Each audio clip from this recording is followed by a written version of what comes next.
The spit landed at her feet just as the morning sun crested over the false-fronted buildings of Prescott, Arizona territory, and Maya Redhawk kept walking as though the insult had bounced off an invisible shield she had spent 22 years perfecting.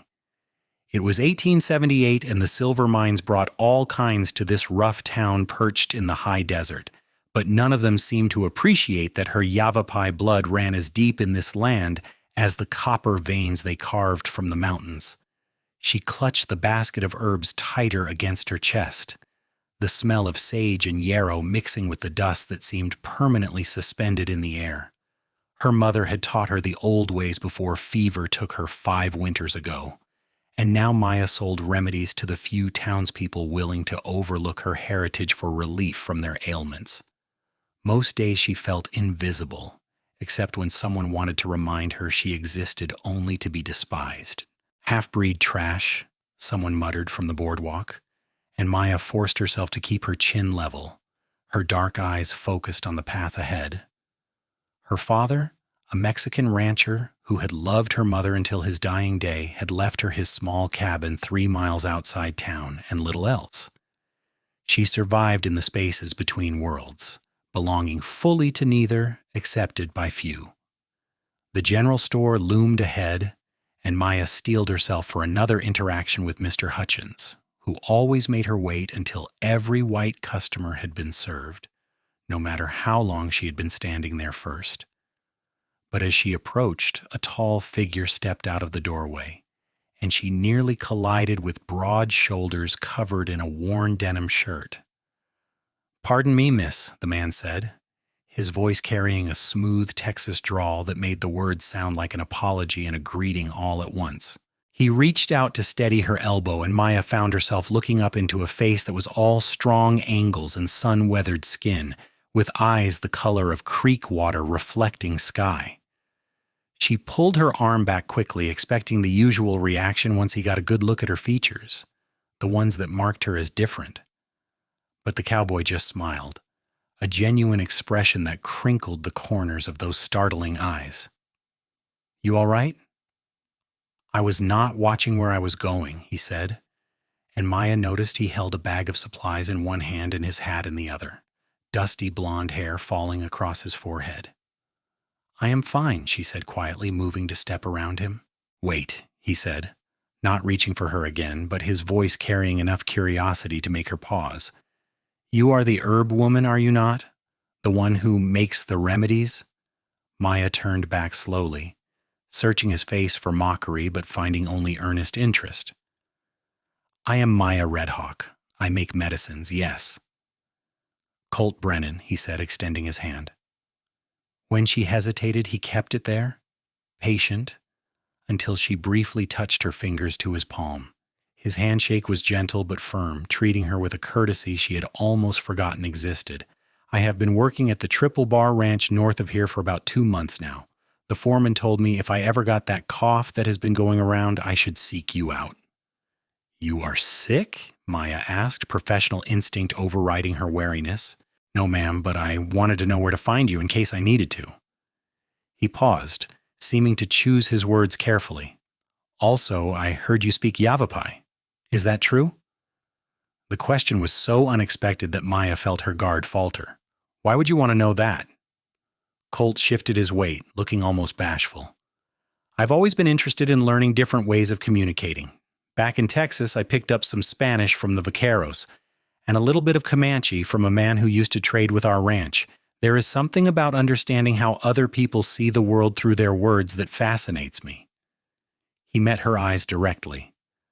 "I was hoping maybe you would be willing to teach me some of your language. I could pay you for lessons, same as I would pay for anything else worth learning." Maya stared at him, certain this was some elaborate joke. Any moment now, his companions would emerge laughing at her foolishness for believing a white cowboy genuinely wanted to learn from her. But the street remained relatively quiet, just the usual traffic of miners and merchants going about their business. And Colt Brennan continued to look at her with that open, hopeful expression. "Why?" she finally asked, the word coming out harder than she intended. "So you can mock it? So you can entertain your friends with broken phrases?" Something shifted in his face, a flash of hurt that seemed genuine. I would never do that. I believe every language carries wisdom, and I have seen too much beauty in this territory to dismiss the people who knew it first. He glanced down at his boots, then back up at her. Look, I know I am just some drifter cowboy to you, and you've got no reason to trust me. But I give you my word, I want to learn because I respect it. I respect you from what I have heard about your skills and your knowledge. Maya felt something unfamiliar unfurling in her chest, something that might have been hope or might have been the beginning of trust. People in this town do not respect me. They tolerate me when they need something. Then they are fools, Colt said simply, and I am not from this town. A gust of wind sent dust devils spinning down the street, and Maya made a decision that would have seemed reckless if she had stopped to think about it. I live 3 miles north, the cabin near the big cottonwood grove where the creek bends. If you come Sunday afternoon, I will teach you some words. We can see if you are serious or just curious. The smile that broke across Colt Brennan's face was like sunrise over the mountains, bright and warming. Sunday afternoon, I will be there, Miss Redhawk. Thank you. She nodded and slipped past him into the general store, her heart beating faster than it had in years. Behind the counter, Mr. Hutchins scowled at her, but for once Maya barely noticed. Her mind was already racing ahead to Sunday, cataloging which words she might teach first and wondering if she was making a terrible mistake or taking the first step towards something she had not dared to dream about. The days until Sunday moved slowly and quickly all at once. Maya found herself cleaning her cabin more thoroughly than usual, then feeling foolish for caring what some cowboy might think of her home. She organized her drying herbs, checked her stores of remedies, and tried to plan a lesson structure the way her mother had once taught her, moving from simple greetings to more complex concepts. Saturday night she barely slept, and when Sunday afternoon arrived, she had changed her dress twice before settling on a simple blue cotton that her mother had embroidered with small flowers along the collar. She told herself this was not about impressing anyone, just about presenting herself with dignity, but her reflection in the small mirror suggested otherwise with its flushed cheeks and nervous energy. The sound of hoofbeats brought her to the door, and she watched as Colt Brennan rode up on a sturdy bay gelding, sitting the saddle with the easy grace of a man who had spent most of his life on horseback. He dismounted smoothly and approached the cabin, his hat in his hands again, revealing hair that had been recently washed and combed. "Miss Redhawk," he greeted her, and Maya noticed he carried a small bundle wrapped in cloth. "I hope I'm not too early." "You are on time," she said, stepping aside to let him in. The cabin was small, just 2 rooms with a fireplace and simple furniture her father had built, but it was clean and filled with the pleasant scents of her medicinal plants hanging from the rafters. Colt looked around with obvious interest, not the disdain she had half expected. "This is nice," he said, and it did not sound like empty politeness. "You can tell someone cares for this place." Maya felt warmth creep up her neck. "Thank you. Please, sit." She gestured to the rough-hewn table where she had set out 2 cups and a pot of tea made from mint she grew behind the cabin. Colt settled onto the bench and placed his bundle on the table. "I brought some things I thought you might be able to use. Nothing fancy, just practical items." He unwrapped the cloth to reveal good quality paper, several pencils, a small bag of sugar, and a tin of real coffee beans. "You did not have to bring anything, Ys," Maya said, though her eyes lingered on the coffee. It had been months since she had tasted real coffee, and the paper would be useful for keeping records of her remedies. "I wanted to," Colt said. "My mama raised me to never show up empty-handed, especially when someone is doing you a kindness." Maya poured the tea, and they sat across from each other, the afternoon light slanting through the window and turning the dust motes into tiny stars. "Your mother sounds like a wise woman." "She was," Colt said quietly. "She passed when I was 17. My father followed her about a year later. I think his heart just gave up without her." "I am sorry," Maya said, and meant it. "I lost both my parents too. My mother to fever, my father to a horse accident." They shared a moment of understanding, two people who knew what it meant to be alone in the world. Then Colt straightened his shoulders and pulled out a small notebook from his shirt pocket. "So, where do we start?" Maya smiled despite herself. "We start with respect. In my mother's language, Yavapai, we greet the day, we greet each other, we greet the land. Nothing happens without acknowledgement." She placed her hand flat on the table. "This is not just wood. This is a tree that gave itself so we could use it. We honor that." Colt leaned forward, completely focused. "How do you say that? How do you honor it?" She taught him the word for tree, for wood, for thanks. His pronunciation was clumsy at first, his Texas drawl bending the sounds into unfamiliar shapes, but he kept trying, repeating after her with patient determination. When he finally got close to the right inflection, his face lit up with boyish delight. "Like that?" he asked. "Better," Maya said. "You have a good ear. Some people cannot hear the differences." They worked through basic words for the next 2 hours, and Maya found herself relaxing in a way she had not experienced around anyone in years. Colt asked thoughtful questions, wanted to know not just the words, but the concepts behind them, the way her people saw the relationship between humans and the natural world. He told her about growing up on a ranch in West Texas, about learning to read the weather and the land, about respecting the animals that gave their lives to feed his family. "We are not so different in that," Maya said. "My mother taught me that everything is connected. When you take from the earth, you must give back. When you hunt, you thank the animal. When you gather plants, you never take all of them, always leave enough to grow again." "That is exactly right," Colt said, his eyes bright with enthusiasm. "I have tried to explain that to some of the other ranch hands, but they just think I'm being soft. They do not understand that respecting the land is not weakness. It is wisdom." The light was fading when Colt finally stood to leave, and Maya realized she did not want him to go. The cabin would feel emptier once he rode away, and that scared her more than she wanted to admit. "Can I come back next Sunday?" Colt asked as he gathered his hat and notebook. "I want to learn more. I feel like I'm barely scratching the surface." "Yes," Maya said, the word coming easily. "But maybe we should meet twice a week if you're serious, Sunday and Wednesday afternoons." His smile could have illuminated the gathering darkness. "I will be here. Wednesday and Sunday, I promise." True to his word, Colt arrived Wednesday afternoon, and again the following Sunday. The lessons developed a rhythm, starting with language and expanding into stories, customs, and the practical knowledge Maya had inherited from her mother.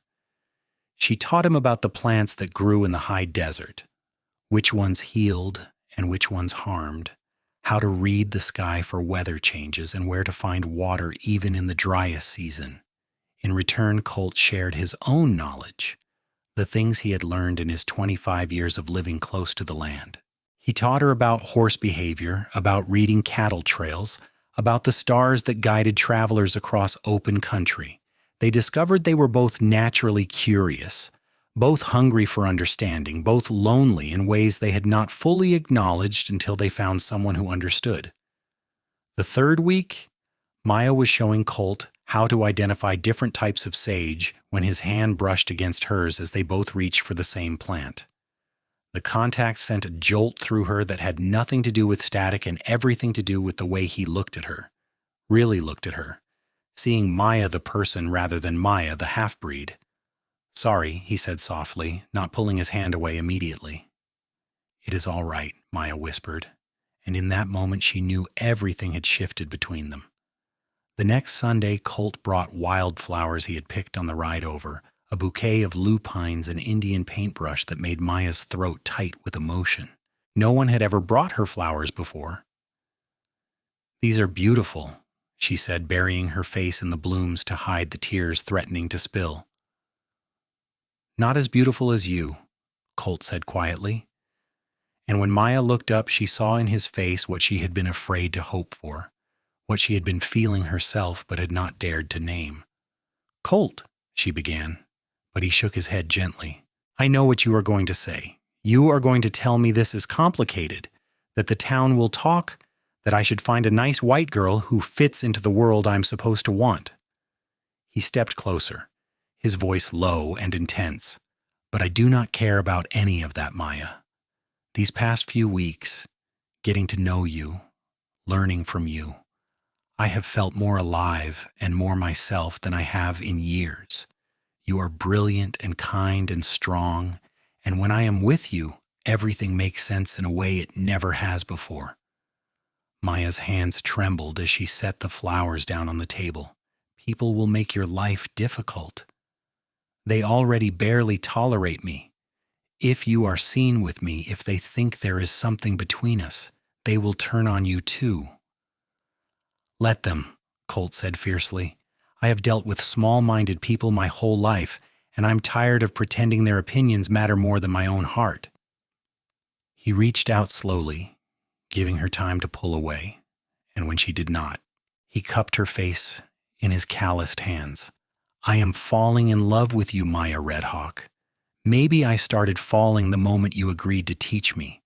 Or maybe it was when you explained how everything is connected, or maybe it was one of 100 other moments. But I am falling, and I do not want to stop."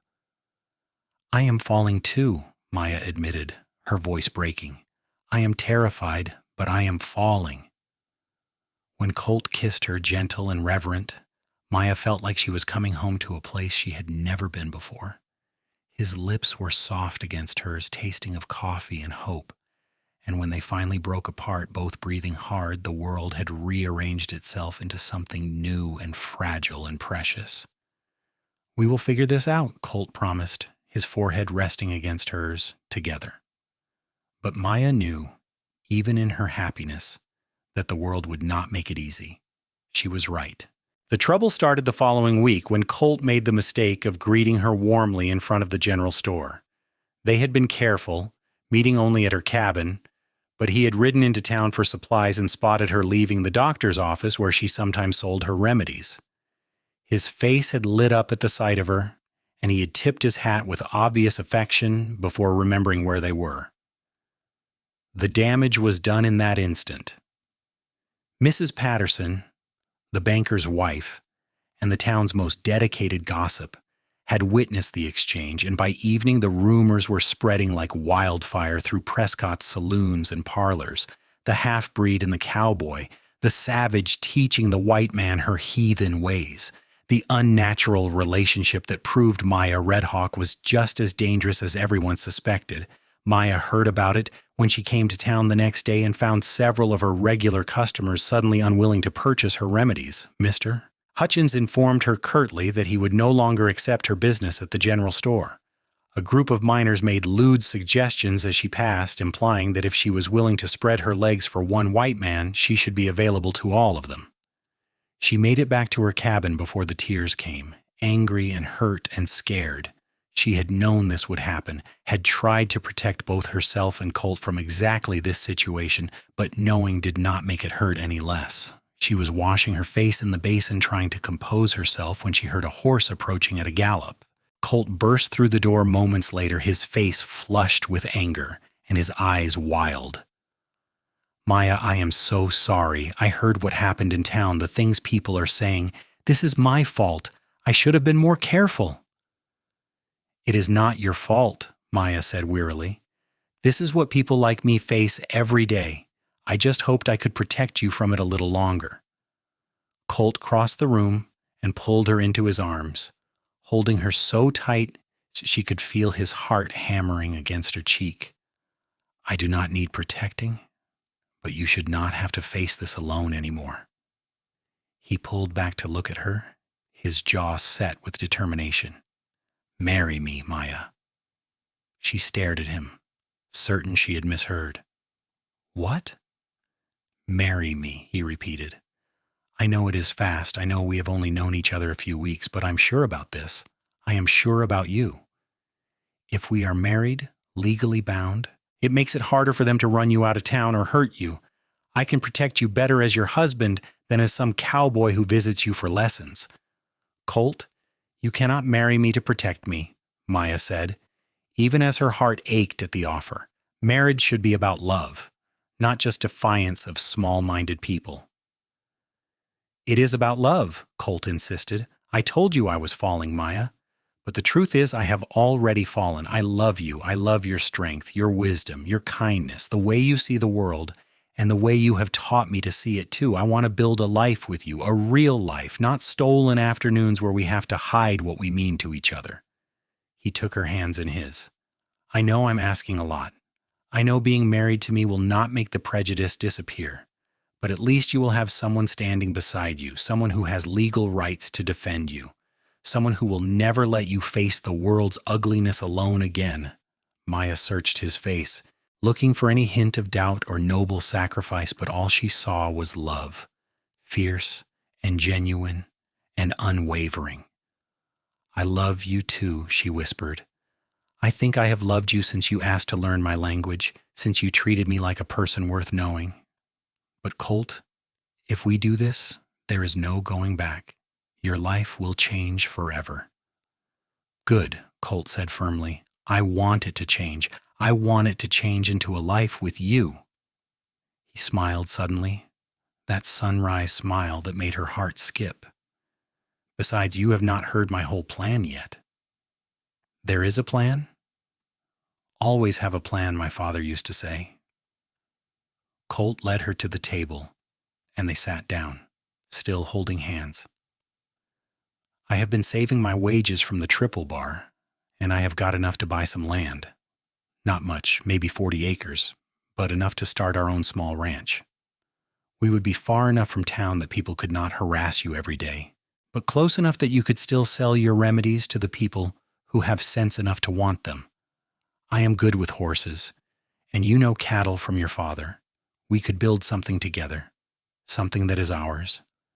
Maya felt tears sliding down her cheeks again, but this time they were not from pain. You have been thinking about this. I have been thinking about nothing else, Colt admitted. The moment I realized I loved you, I started planning how we could make this work. I will not lie and say it will be easy, but I believe we can do it. Together we are stronger than apart. Yes, Maya said, the word coming from somewhere deep in her soul. Yes, I will marry you, Colt Brennan. He kissed her then deep and passionate, and Maya let herself believe that love might actually be enough to overcome the obstacles ahead. They were married 3 days later by a traveling preacher who asked no questions as long as his fee was paid. The ceremony took place in Maya's cabin with no witnesses except the land itself, and when the preacher pronounced them husband and wife, Colt kissed Maya like she was the most precious thing in the world. Their wedding night was tender and a little awkward. Two people learning each other's bodies and hearts simultaneously, but it was also filled with laughter and whispered promises. Colt was gentle, making sure Maya felt safe and cherished, and when they finally lay tangled together in her small bed, she felt a completeness she had never imagined possible. My wife, Colt murmured against her hair, sounding awed by the word. My husband, Maya replied, testing the feel of it on her tongue and finding it perfect. The next morning, Colt rode into Prescott and formally filed their marriage certificate at the courthouse, making their union a matter of legal record. The clerk's face had gone purple with indignation, but he could not refuse to process the paperwork. By noon, the entire town knew that Colt Brennan had married the half-breed herb woman, and the reactions ranged from shock to disgust to outrage. Colt weathered it all with calm determination. When his foreman at the triple bar told him he was no longer welcome to work there, Colt collected his final wages without argument. When men at the saloon tried to start a fight, calling Maya names that made Colt's hands curl into fists, he walked away rather than give them the satisfaction. When Mrs. Patterson stopped him on the street to tell him he had ruined his life and would never be accepted in decent society, Colt smiled politely and said he had never wanted to be part of a society that measured decency by skin color rather than character. What surprised them both was that not everyone turned against them. Dr. Morrison, the town physician, sought Maya out to tell her he respected her knowledge and would continue to refer patients to her for remedies he could not provide. The owner of the feed store, a gruff man named Jim Connolly, who rarely spoke to anyone, told Colt he did not care who a man married as long as he paid his bills on time. And a young couple, recent arrivals from Kansas, invited Colt and Maya to dinner, explaining that they had left the East specifically to escape that kind of small-minded prejudice. With the money Colt had saved and a small loan from Jim Connolly, they purchased 42 acres of land 15 miles north of Prescott, where a spring-fed creek provided year-round water and the grassland was good for grazing. The property came with a half-finished cabin that the previous owner had abandoned, and Colt threw himself into completing it while Maya planted a garden and established an area for cultivating her medicinal herbs. The work was hard, dawn to dusk physical labor that left them both exhausted, but it was also satisfying in a way nothing else had ever been. They were building something together, creating a home that belonged to them alone, and every nail Colt hammered, every seed Maya planted, was an act of defiance and hope combined. In the evenings after supper, they would sit outside and Maya would continue teaching Colt her language, or he would teach her the finer points of horse training, or they would simply talk about their dreams for the future. Colt wanted to breed quality horses that could handle the rough Arizona Territory terrain. Maya wanted to write down all the medicinal knowledge her mother had taught her so it would not be lost. They both wanted children, eventually, and they discussed how they would raise them to be proud of both sides of their heritage. "Our children will never be made to feel ashamed of who they are," Maya said one night, her head resting on Colt's shoulder as they watched the stars emerge. "Not by us? Not by anyone?" "No," Colt agreed, his arm tightening around her.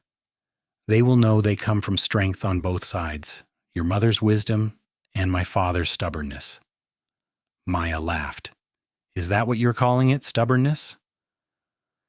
"Well, it takes a stubborn man to convince a cautious woman to marry him after 3 weeks, Colt teased, and Maya elbowed him gently in the ribs. "It takes a cautious woman to make sure a stubborn man does not make foolish decisions," she retorted, but she was smiling. Their first real test came in late autumn when a group of men from Prescott rode out to their property. Maya was working in her herb garden when she heard the horses, and her blood went cold with fear. Colt was in the pasture checking the fence line, too far away to reach quickly, and there were 5 riders approaching with hard expressions on their faces. She stood slowly, wiping dirt from her hands, and forced herself to meet their eyes as they reined in their horses near the cabin. She recognized 3 of them, miners who had always been among the worst in their treatment of her. "You boys lost?" Maya asked, keeping her voice steady even though her heart was racing. The leader, a thick-necked man named Carver, spat tobacco juice into her garden. "We have come to give you a message, squaw. You do not belong here. This is white man's land, and we do not want your kind settling down and breeding more half-breeds. This land belongs to my husband and me, legally purchased and recorded," Maya said. "You are trespassing." "Your husband," Carver sneered, "that fool cowboy who threw away his future for a tumble with a savage. Where is he? We have got some words for him, too." "I am right here," Colt's voice rang out, and Maya saw him striding toward them from the pasture, his rifle held loosely but ready. His face was calm, but his eyes were hard as flint. "And I heard what you said to my wife. I suggest you apologize and ride out before this gets ugly." One of the other men laughed. "5 against 1, cowboy. You sure you want to make threats?" "5 against 2, Maya said quietly, and she pulled the revolver Colt had taught her to shoot from the pocket of her apron. Her hands were steady as she cocked it. "And we are defending our legal property, which means the law is on our side. You are trespassing. You are making threats. And if you do not leave right now, I will shoot you and claim self-defense." Carver's face went red. "You would not dare." "Try me," Maya said, and something in her voice must have convinced him she meant it, because he yanked his horse's head around viciously. "This is not over," he snarled. "Mark my words, half-breed, this is not over." Colt raised his rifle to his shoulder, not pointing it at anyone but making his readiness clear. "If you set foot on our land again, it will be over for you. Now ride." They left, but the threat hung in the air long after the dust from their horses had settled. Colt crossed to Maya and carefully took the revolver from her shaking hands, then pulled her into his arms. "You were so brave," he murmured into her hair. I am so proud of you." "I was terrified," Maya admitted, the trembling she had suppressed now running through her whole body. "Brave is not the absence of fear," Colt said. "It is doing what needs to be done even when you are scared." He pulled back to look at her. "But we need to be more careful. Maybe I should stay closer to the cabin when you are here alone." "No," Maya said firmly. "I will not live in fear on our own land. We have as much right to be here as anyone." But privately, she started carrying the revolver with her at all times, and she taught herself to be constantly aware of her surroundings. The harassment continued sporadically over the next few months. Someone cut their fence in 3 places, letting their small herd of cattle wander. Their mailbox was knocked over repeatedly. Ugly words were painted on their barn door. But Colt and Maya repaired each damage and refused to be driven away. Gradually, as they endured without breaking, some of the hostility began to fade. It seemed that even their enemies had to respect their determination, if nothing else. Winter came to the high desert, bringing cold nights and occasional snow.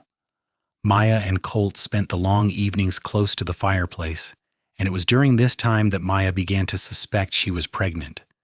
At first she said nothing, afraid to hope, but when 2 months had passed without her monthly bleeding, she finally told Colt. His reaction was everything she could have wanted. He picked her up and spun her around, laughing with pure joy, then immediately set her down carefully, as though she might break. "A baby," he kept repeating. "We are going to have a baby." "In summer, I think," Maya said, her hand resting on her still flat stomach. "Are you ready to be a father?" "I have been ready since the day I married you," Colt said, kissing her softly. "This child is going to be so loved, Maya, so incredibly loved." The pregnancy progressed well, though Maya dealt with morning sickness for the first few months that left her exhausted. Colt was attentive and worried, doing everything he could to make her comfortable. He took over the heavier chores without complaint and made sure she was eating enough. When her belly began to swell with obvious evidence of the life inside, he would talk to their unborn child, telling stories about his parents and Maya's parents, promising to be the best father he could possibly be. Dr. Morrison agreed to attend the birth, one of the few people in Prescott who treated them with genuine kindness. He checked on Maya regularly and pronounced her healthy and strong. "This baby is lucky," he told them during one visit. "2 parents who already love them so much and who have built something real together. That is rarer than you might think." Spring brought wildflowers across their land, and Maya felt a deep contentment despite the physical discomforts of late pregnancy. She and Colt would walk slowly around their property in the evenings, making plans for expanding the horse herd, discussing names for the baby, dreaming about the future they were creating. "What if the child faces the same prejudice I did?" Maya asked one evening, voicing the fear that sometimes kept her awake at night. "What if people are cruel to our baby because of who I am?" Colt stopped walking and turned to face her, his hands gentle on her swollen belly. "Then we will teach our child what you have taught me. That strength comes from knowing who you are, that the opinions of small-minded people do not define your worth, that love and family and integrity matter more than fitting into a world that is broken by hate." He kissed her forehead. "And if anyone tries to hurt our child, they will have to go through both of us." "Promise me something," Maya said softly. "Promise me that no matter what, we will teach our children about both sides of their heritage, the Yavapai ways and customs, but also your family's history, everything that makes them who they are." "I promise," Colt said solemnly. "Our children will know where they come from, all of it, and they will be proud." Maya went into labor on a blazing hot day in July 1879. Dr. Morrison arrived quickly, and Colt paced outside the cabin like a caged mountain lion while Maya labored for 14 hours. When the baby finally arrived, squalling and red-faced and perfect, the doctor wrapped the infant and brought him out to Colt. "You have a son," Dr. Morrison said, grinning. "A healthy, loud son. Your wife is tired, but well. You can go in and see them." Colt entered the cabin on shaking legs and found Maya propped up in bed, exhausted but glowing, holding a tiny bundle against her chest. She looked up at him with tears streaming down her face. "Meet your son," she said softly. Colt knelt beside the bed and looked at the tiny face peeking from the blanket. The baby had a shock of dark hair and Maya's nose, and when he opened his eyes briefly, they were the same creek water blue as Colt's. "He is beautiful," Colt whispered, his voice thick with emotion. "He is absolutely perfect." "I thought we could name him Thomas after your father," Maya said. "Thomas Redhawk Brennan. He should carry both our names." "Thomas Redhawk Brennan," Colt repeated, testing the sound of it. "I love it, and my father would have been so honored." He reached out a tentative finger, and the baby's tiny hand closed around it with surprising strength. "Hello, Thomas. I am your father, and I promise I will do everything I can to be worthy of you." The first few months of parenthood were exhausting and wonderful in equal measure. Thomas was a good baby, though he woke frequently to nurse, and Maya and Colt took turns walking him when he was fussy. Colt proved to be a natural father, patient and gentle, changing diapers without complaint and singing soft lullabies his own mother had sung to him. Maya found herself falling in love with him all over again as she watched him cradle their son, this strong cowboy rendered tender by fatherhood. They took Thomas into Prescott when he was 3 months old, and Maya braced herself for the reactions. Some people stared with obvious disapproval. Others ignored them entirely. But a few, including Dr. Morrison and Jim Connolly, admired the baby with genuine warmth. Mrs. Chen, who ran the laundry and had always been kind to Maya, made Thomas a beautiful embroidered blanket. The young couple from Kansas brought over a wooden cradle they had made. "See?" Colt said as they drove their wagon home, Thomas sleeping peacefully in Maya's arms. "Not everyone is filled with hate. We have friends, real friends, people who see us for who we are." "You were right," Maya admitted. "It is not perfect, but it is better than I feared. And it is ours." As Thomas grew from infant to toddler, their small ranch prospered. Colt's reputation as a horseman spread, and people came from as far as Flagstaff to purchase the well-trained mounts he sold. Maya's remedies were sought after by those who had learned they worked better than many of the expensive medicines from back east. They were not wealthy, but they were comfortable, and more importantly, they were happy. Thomas grew into a bright, curious boy with his mother's quick mind and his father's easy smile.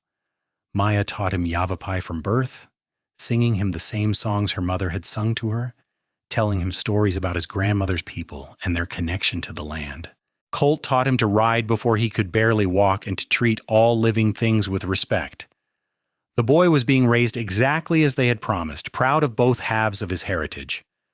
When Thomas was 2, Maya became pregnant again, and this time she carried a daughter. They named her Sarah Rose, the middle name for Colt's mother. Sarah had her father's blonde hair and her mother's dark eyes, and from the moment she entered the world, she was fierce and determined. Their family was complete, or so Maya thought. But life had one more surprise. When Sarah was a year old and Thomas was 3, a young Yavapai woman appeared at their ranch. She was thin and frightened, bearing the marks of abuse, and she collapsed at Maya's feet. Her name was Kiona, and she had escaped from a work camp where Native people were being held in conditions little better than slavery. She had heard there was a Yavapai woman married to a white man living north of Prescott, a woman who might help her, and she had walked for 3 days to find them. Maya and Colt took her in without hesitation. They fed her, gave her a safe place to sleep in their barn loft, and listened to her story of the horrors at the camp. Colt rode into Prescott and reported the camp's location to the territorial marshal, a decent man, who was appalled at what he heard and promised to investigate. The camp was shut down within a week, and the people being held there were freed, though many had nowhere to go. Kiona stayed with them, becoming part of their household. She helped Maya with the children and the garden, and slowly the fear left her eyes. Colt built her a small cabin on their property where she could have privacy, and she began creating beautiful baskets and pottery to sell. Traditional Yavapai crafts that Maya's mother had once made, but that Maya had never fully learned. "We are becoming our own little community," Colt observed one evening, as they watched Kiona teaching Thomas and Sarah how to weave simple patterns with grass. "A family made not just by blood, but by choice." "I never imagined this," Maya said, leaning against him. "When I was young and alone, ridiculed in town, I never let myself imagine I could have this. A husband who loves me, children, a home, a friend. I thought I would always be alone." "You are never alone again," Colt promised. "You have me and I have you, and we have built something that cannot be torn down by small-minded people or their hate. We have built love, Maya, real, lasting love."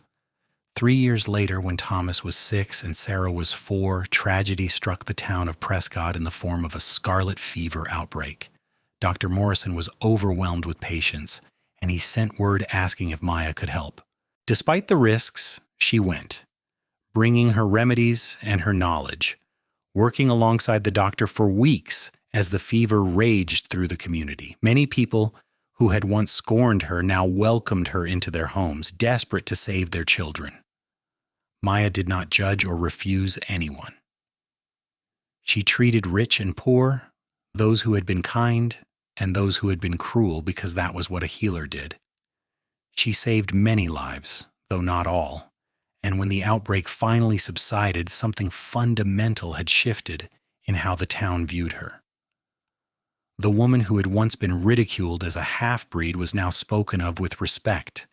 Children who had been taught to avoid her now waved when she came to town. The mayor himself thanked her publicly, and several families tried to pay her far more than her remedies cost, which she refused, taking only fair prices. "You have earned their respect," Colt said with pride when she returned home exhausted but satisfied after the outbreak ended. "I did not do it for their respect," Maya said. "I did it because it was right, but I will not deny it feels good to walk through town without feeling their hatred." The years flowed by like the creek on their property, constant and life-giving. Thomas grew tall and strong, a natural horseman like his father, but with his mother's gift for healing. By the time he was 12, he was helping both parents with ease, fluent in English, Spanish, and Yavapai, comfortable in all the worlds he inhabited. Sarah was equally bright, with a gift for working with plants that exceeded even Maya's knowledge. She could look at a wilting garden and know exactly what it needed, could identify every herb and flower for miles around. When Thomas was 15, a young Yavapai girl from a reservation visited with her family to purchase horses from Colt, and the boy was instantly smitten. Colt and Maya exchanged knowing glances as they watched their son try to impress the girl with his riding skills. "He has your romantic heart," Maya teased Colt that evening. "And he inherited your good sense, I hope," Colt replied. "Though I seem to remember proposing marriage after 3 weeks, so maybe good sense is not our family's strongest trait." "It was the best decision you ever made," Maya said, kissing him. "The best decision we both made," Colt corrected.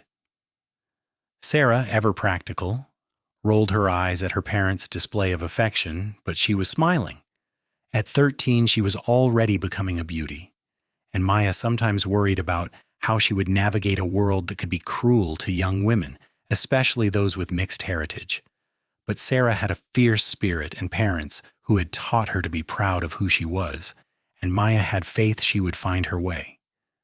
Kiona still lived on their property, though she had married a Yavapai man named Dakota who had been freed from the same work camp.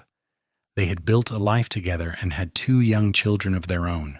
The extended family shared meals and celebrations, combining traditions from all their backgrounds into something uniquely their own.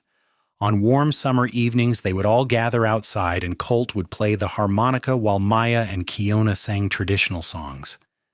The children would dance and laugh, and the adults would tell stories about the past, about Maya's mother and Colt's parents, about the old ways and the new ways, and how to honor both. These evenings felt like magic to Maya, proof that love and acceptance could create something beautiful, even in a world that often seemed determined to tear people apart. When Maya was 40 and Colt was 43, they became grandparents. Thomas had married a young woman from Prescott, a doctor's daughter who loved him for exactly who he was, and they welcomed a son they named James Colt Brennan. Holding her grandson for the first time, Maya wept with joy, thinking of how far she had come from that lonely, ridiculed young woman selling herbs in town. "Your mother would be so proud," Colt said softly, his arm around her waist as they looked at their first grandchild, "to see all of this, everything you have built, the family you have created. She would be so proud, Maya." "She would be proud of what we built together," Maya corrected. "I could not have done any of this without you, Colt. You taught me that I deserved love, that my heritage was something to celebrate, not hide. You gave me everything. You gave me purpose," Colt said. "You taught me what real strength looks like, what real love means. I was just drifting before I met you, but you gave me a home. Not just a place, but a real home here with you." Sarah married 2 years later, choosing a young Yavapai man who worked as a translator and advocate for native rights. Maya and Colt welcomed him into the family with open arms, proud of Sarah for choosing someone who shared her values and passion for justice. Their wedding was a beautiful blend of traditions, with elements from both cultures woven together into a ceremony that celebrated unity and love. As Maya and Colt entered their later years, they slowed down but never stopped working. The ranch ran more smoothly now with Thomas and his family helping, and Sarah and her husband had built a cabin nearby where she grew medicinal herbs on a much larger scale than Maya had ever managed, supplying doctors and pharmacies throughout the territory. Arizona became a state in 1912, and Maya and Colt celebrated by hosting a huge gathering at their ranch, inviting everyone who had been part of their journey, friends from town, Yavapai families from the reservations, their children and grandchildren, all came together to mark the occasion. As Maya looked around at the crowd of people laughing and talking and eating together, she felt overwhelmed with gratitude for the life she had been blessed to live. That evening, after everyone had gone home and the ranch was quiet again, Maya and Colt sat in their favorite spot overlooking the creek, watching the sunset paint the sky in shades of gold and crimson. "Do you remember the first time you came to my cabin?" Maya asked, her hand finding Colt's automatically, their fingers intertwining with the ease of 34 years of practice. "I remember being terrified you would say no," Colt admitted. "I remember thinking you were the most interesting person I had ever met and desperately wanting to know you better." "I thought you were either mocking me or insane," Maya said with a laugh. "No one had ever wanted to learn from me before. I could not fathom why you would be different." "I was different because I saw you," Colt said simply. "Really saw you, not the color of your skin or who your parents were, but you. Your intelligence, your kindness, your strength.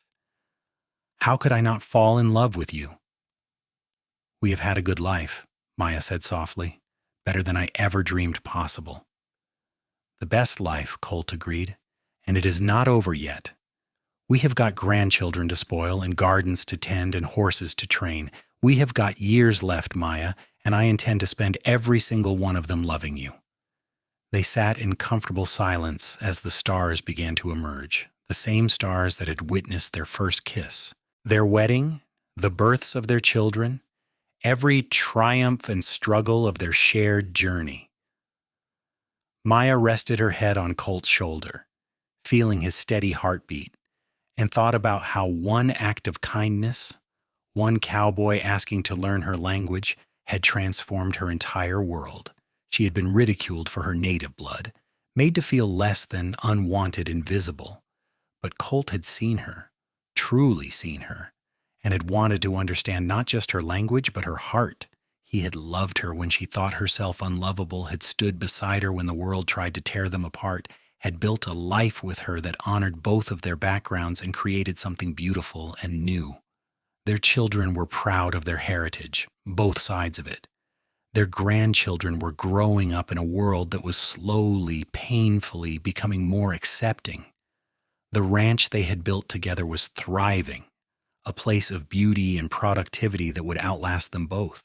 And most importantly, they had loved each other deeply, truly, for over 3 decades, proving that love could indeed conquer hate. As the last light faded from the sky and the cool night air settled over their land, Colt helped Maya to her feet, and they walked hand in hand back to the cabin they had built together all those years ago. Tomorrow would bring new joys and new challenges, but tonight they had each other, and that had always been enough. Inside the cabin, Colt stirred the fire back to life while Maya made tea, their evening ritual unchanged by the passing years. They sat close together, sharing warmth and companionship, occasionally speaking, but often simply existing in the profound comfort of being together. "I would do it all again," Maya said suddenly. "Every hard moment, every struggle, every time someone tried to break us, I would do it all again to end up right here, right now, with you." Colt kissed her forehead, her cheeks, her lips, tender and sweet. "I would too. Loving you was the easiest thing I ever did, Maya Redhawk Brennan. Everything else was just details." That night, they slept wrapped in each other's arms, as they had every night for 34 years, two people who had found each other against all odds and built a love story that would be told to their descendants for generations to come. A story about a cowboy who had the wisdom to ask and a woman who had the courage to teach. A story about respect and learning and the way love can bridge any divide when two people choose to see each other's humanity above all else. Years continued to pass gently. Maya and Colt grew older together, their hair turning silver, their steps becoming slower, but their love never diminishing. They watched their grandchildren grow and begin having children of their own, creating a family tree that spread wide across Arizona, roots planted deep in the land they had come to call home.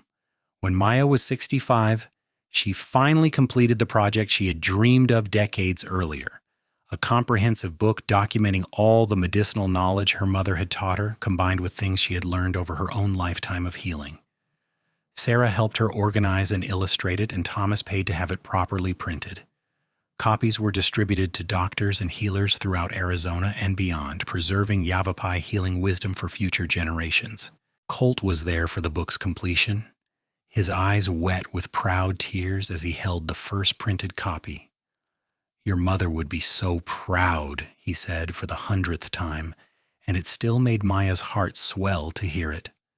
They celebrated their 40th wedding anniversary with a huge gathering at the ranch, attended by more people than they could count. Friends, family, neighbors, people whose lives they had touched over the years, all came to honor the couple who had defied convention and built something lasting. The mayor of Prescott, a young progressive man, gave a speech about how Maya and Colt had helped teach the territory that love and respect transcended racial boundaries, that families could be built on shared values rather than just shared bloodlines. As Maya and Colt danced slowly to harmonica music played by their eldest grandson, surrounded by the community they had spent a lifetime building, Maya felt a profound sense of peace. She had been ridiculed and rejected, told she was less than human, treated as though her existence was an insult. But she had survived and thrived, had loved and been loved, had created a legacy that would outlive all the small-minded hatred that had once tried to destroy her. "Thank you," she whispered to Colt as they swayed together under the stars. "For what?" he asked, pulling her closer. "For seeing me, for loving me, for never giving up on us." "I should be thanking you," Colt replied. "You taught me what it means to be truly alive. You showed me that the world is bigger and more beautiful than I ever imagined. You are my greatest adventure, Maya, and I would not trade a single moment of it." They lived another decade together, growing old with grace and maintaining their deep love until the very end. Colt passed first, quietly in his sleep at age 79, and Maya held his hand through his last breath, whispering words of love in both English and Yavapai. She mourned him deeply, but took comfort in knowing they had lived fully, loved completely, and left the world better than they found it. Maya lived 5 more years, surrounded by children, grandchildren, and great-grandchildren, all of whom knew the story of how she and Colt had met, how a cowboy had asked to learn her language and had ended up learning her heart. She passed peacefully at age 74, her hand held by Thomas and Sarah, her last words a soft, "I am coming, my love." They buried her beside Colt on a hill overlooking the ranch they had built together, under the endless Arizona sky they had both loved. On the simple headstone, their children inscribed both their names and a single line in Yavapai that Maya had taught all of them: "Love speaks all languages." The ranch stayed in the family for generations, and the story of Maya Redhawk and Colt Brennan became the foundation myth of a sprawling family tree that included people of every background and heritage. Their great-great-grandchildren still gathered there every summer, still told the story of the woman who had been ridiculed and the cowboy who had seen past prejudice to the person beneath, still honored the legacy of two people who had proved that love, respect, and courage could overcome any obstacle. In Prescott, a historical marker was eventually erected noting the contributions of Maya Redhawk Brennan, healer and educator, and her husband Colt Brennan, rancher and horseman, recognizing how they had helped shape the territory's more inclusive future. The book Maya had written became a standard text for herbalists and healers throughout the Southwest, and every child in the family learned at least some Yavapai, keeping the language and traditions alive in honor of the woman who had refused to let her heritage be erased. The love story that began with a simple request to learn a language had rippled outward through time, touching countless lives and proving that one act of genuine respect and curiosity could change not just two people, but generations. Maya and Colt's legacy was not just the land they had claimed or the family they had raised, but the lesson they had lived every single day, that seeing another person's humanity, learning from their wisdom, and loving them fully for who they are was the most revolutionary act of all. Their story became legend, passed down through whispered bedtime tales and written family histories, a reminder that the Wild West had been tamed not just by guns and grit, but by people who had the courage to love across boundaries, to build bridges instead of walls, and to create families and communities based on respect and shared humanity rather than fear and division. And at the heart of it all was a simple truth. Sometimes forever begins with a single word spoken in a language you do not yet understand, offered by a heart willing to learn.